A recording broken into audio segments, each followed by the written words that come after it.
Team Fortress 2, as we know it, the version that you can download and play right now, started development around 2005. However, a sequel to the original Quake mod Team Fortress started around 1997. Independent of Valve Software, it was Robin Walker and John Cook attempting to iterate on the original Quake World Team Fortress design. During the development of Half-Life, Gabe Newell and a few others at Valve Software saw enormous potential in both the developers and the franchise, and took on the Team Fortress 2 project. It was at this time that the scope and general ideas for Team Fortress 2 evolved and mutated into something far more ambitious. It started life as something called Valve's Team Fortress, and quickly was renamed to Team Fortress 2 Brotherhood of Arms. It's not actually known if there is a major mechanical difference between Valve's Team Fortress and Team Fortress 2 Brotherhood of Arms, but it's not very important to this story. Team Fortress 2 Brotherhood of Arms, or as I'm going to be referring to it for the rest of the video, BOA, started legitimate development during the tail end of Half-Life 1's development cycle in the summer or late fall of 1998. Valve was proud of this project and talked about it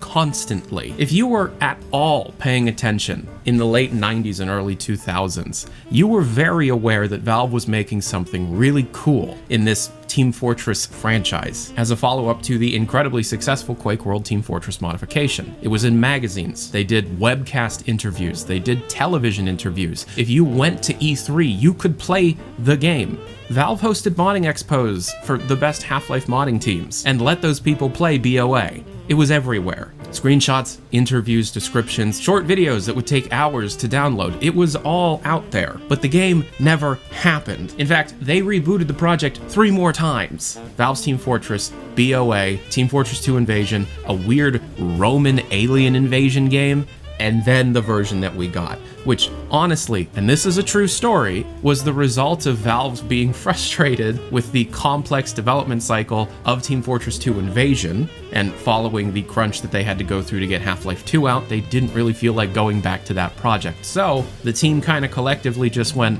fuck it, let's just remake Team Fortress Classic again. Team Fortress Classic only exists because BOA was taking too long, and it was originally announced as a near one-to-one remake of the original Quake World modification in Half-Life's engine, which in itself is just a souped-up version of Quake 1's engine. That's not exactly what happened. There were some major mechanical changes to better suit the new software that it was running on, but generally speaking, it's spiritually very similar. And it was a very successful launch. Team Fortress Classic was hotly anticipated, and for anybody that was around on USENET, was talking about it constantly. Okay, this is where I probably have to explain myself to anybody under the age of 30. USENET is described nowadays as the quote-unquote original social network. It's not really that. It's just a message board that leveraged email software to allow people to communicate without utilizing too many of their internet minutes, because you could just download everything in a couple of minutes and then read it offline. Also, by the way, for those that were born in the early 2000s or later, you had to pay per minute to get onto the internet,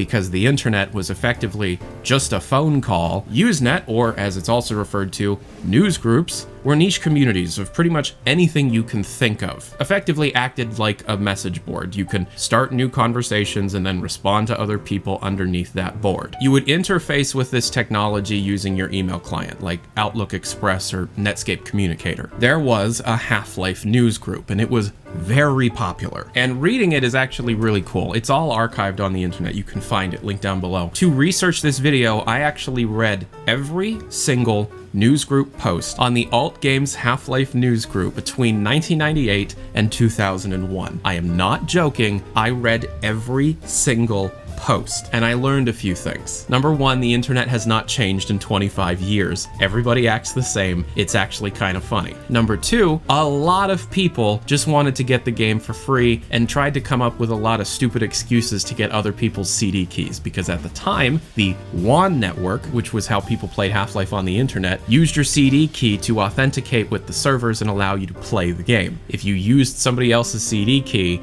they got kicked off and you used it. So people would create excuses like, oh, I lost my CD case, can I have a key? So that they could use a pirated copy of the game. It's actually hilarious. It's very cool to watch people play the game for the first time in November of 1998 when the game came out and find secrets and talk about their favorite parts and react to the game as if it is the most technologically impressive piece of software they've ever seen. But you also see people react to the news of the day, react to things like patches for Half-Life, awaiting patches for Half-Life, watching people experience Valve time in real time for the first time. But you also watch people react to things not happening. Team Fortress Classic was announced to be released at the end of January 1999. It did not make that deadline. In fact, it didn't ship for a few months following that. But people on these news groups were antsy. They were constantly making new threads about when Team Fortress is coming out. What is the difference between Team Fortress 2 and Team Fortress Classic? A real sticking point. A lot of people were confused. And a lot of people were pissed, by the way, when Team Fortress 2 and Team Fortress Classic were announced. Not to dig up over 25-year-old drama, but apparently Sierra sold Half-Life partially on the idea that it would be used as the base for the next Team Fortress game following Robin Walker and John Cook's hiring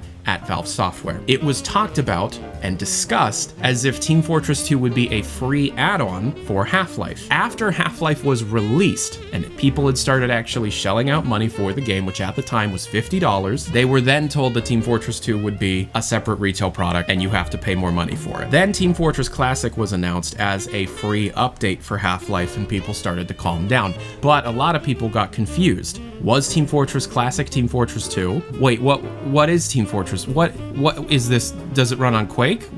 Is it free? What? And the game kept getting delayed, which only added to the confusion because at this point, a lot of news was being distributed in print. So you would read something in a magazine that showed up to your door about the game coming out sometime in April. That was written months before it showed up to your door, and it can't be changed. It's on paper. But then Valve doesn't actually hit those deadlines. Of course they didn't. They never do. And so you have a message board, excuse me, a news group filled with confused and somewhat angry people. It's in this confusion and anger that a couple of things happen. And this is all true. I've never seen people discuss this, and I can't believe it's never been discussed before. Two things happened. Number one, around the time of the original announced release date of Team Fortress Classic, a few versions of Team Fortress Classic, 3 in particular, leaked out onto Ware's sites. It's not entirely known how it leaked, but the theory at the time was Valve was beta testing it in a closed beta, and somebody gave the files to somebody else and then that person leaked it. It's very similar to how leaks happen nowadays, actually. Anyways, these leaked, and because they were in development software at Valve, they didn't properly interface with the master servers to allow people to play online. So people actually cobbled together a combination of LAN forwarding programs which allowed you to play a LAN game over the internet through things like Kali or MPlayer or GameSpy. There were specialty mods set up to allow the people in the know, so the people on this news group, to download a specific file called lanparty.exe to install Team Fortress Classic and all IP forwards to allow people to try out this beta of Team Fortress Classic for the first time. And it was buggy, but it worked, kind of, and people frickin' loved it. Do you want to know something crazy? That beta build is nowhere to be found. It does not exist on the internet anymore, at least for what I'm aware of. I cannot find it. If you have the LAN party executable file somewhere, let me know. That is lost, but that's not actually what this video is about. I didn't get you onto this video to tell you about a weird beta build of Team Fortress Classic. Oh no, no, no. Let me read you an interview with Robin Walker, circa June 2000. This interview was conducted over the course of a few days, as people on the Planet Fortress website, a subset of GameSpy, I'm not going to get into what the Planet websites were. These people were actually able to catch Robin Walker on different chat rooms and get him to answer questions over a few days, compile those questions onto the webpage and act as if that's a full interview. Quote, how do you feel about the certain mod developer which posted the official Valve login password on his mod's news page, and in result, it got leaked? Robin Walker said in response, quote, it's a fact of life that betas get leaked. will live. Robin is not referring to Team Fortress Classic's LAN party leak. That happened a full year before this occurred. What Robin and the interviewer is talking about is an incident that took place in the first half of the year 2000, when a mod developer realized that Valve's FTP server was unsecured and just brute forced the password, posting those findings onto the internet. And anybody following the development of whichever mod this was able to log into Valve's development FTP and take everything. The biggest thing that leaked from this was a closed beta build of Team Fortress 2 Brotherhood of Arms.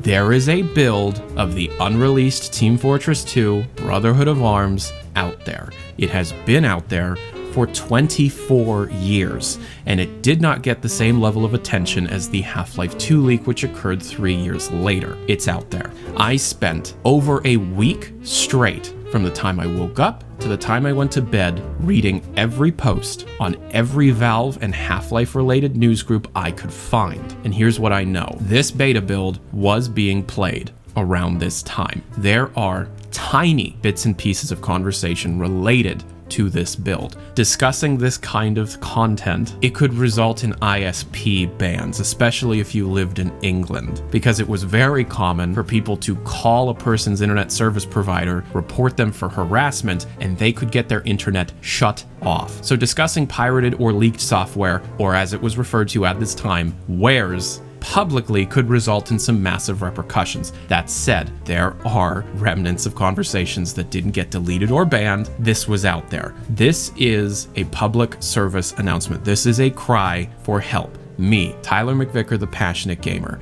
If you were around at this time, if you were one of the few people that stumbled on the mod page that had the Valve login and downloaded anything from the FTP server, please get into contact with me. My email is tylernewsnetwork@gmail.com. This doesn't currently exist. This is quintessentially lost media. A full playable build circa the first half of the year 2000 of Team Fortress 2 Brotherhood of Arms would be massively important for anybody that cares about game preservation, because up until this point, we have nearly nothing. I am not kidding. We have nearly nothing from the development of this game. There has to be somebody, somewhere, that downloaded the build and has it on a hard drive somewhere. And Valve, hey, if you're watching this, Brotherhood of Arms was a playable thing. You had people play it all the time. Why not let people archive it? People love what you do, and it would generate a lot of goodwill. Robin, if somehow this reaches your ears, I know I'm either annoying or not important,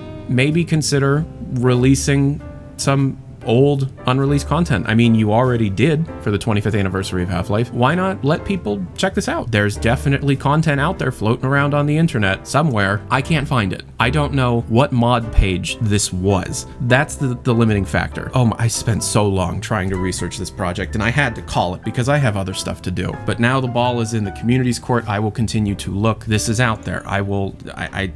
I don't know where to go from here other than talking about it publicly and hoping, praying to Gabe N himself that somebody out there was around for this and can point us in the right direction, or they have the files. I'm Tyler McVicker, the Passionate Gamer. This project took way too long. I hope you guys are having a great time, a great life, a great day, a great week. If you want to support content like this, because I'm trying to make less frequent but far more in-depth research-based content, like this took a really long time to make, even though the video itself is quite simple, the research itself is quite complex. Anywho, I'm Tyler McVicker, the Passionate Gamer. Please consider supporting on either my Floatplane or Patreon pages, or just, get on the Discord server. I'm going to be opening a channel on the Discord server to discuss this specific thing, so the invite link to that is down in the description below, or my Twitter page or X, whatever. It's also down there. I'm Tyler McVicker, the Passionate Gamer. Thank you so much. I hope you're having a great day, a great life, and I will talk to you next time. My next video, I don't know what it'll be, but I have an interview coming up that you guys will frickin' love. Peace and hair grease. Adios.